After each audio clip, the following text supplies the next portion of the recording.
ইসলাম ধর্মের অন্যতম তাৎপর্য ও মহিমান্বিত পবিত্র শবে মিরাজ আজ শুক্রবার রাতে ধর্মপ্রাণ মুসলমানরা গভীর ইবাদত, দোয়া ও প্রার্থনার মধ্যে দিয়ে পালন করবেন। শবে মিরাজ মুসলমানদের জন্য আত্মশুদ্ধি লাভের এক বিশেষ সুযোগ হিসেবে বিবেচিত।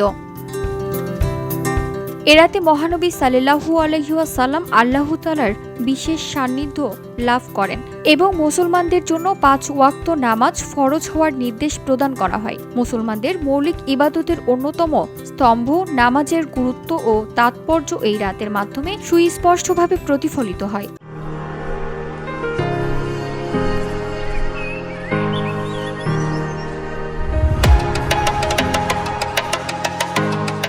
পবিত্র শবে মিরাজ উপলক্ষে মসজিদগুলোতে বিশেষ দোয়া মোনাজাত ও ধর্মীয় আলোচনা অনুষ্ঠিত হয়। মুসলমানরা নফল নামাজ আদায়, কোরআন তেলাওয়াত, জিকির আজকার এবং তওবা ইস্তেগফারের মাধ্যমে আল্লাহর সন্তুষ্টি অর্জনের চেষ্টা করেন।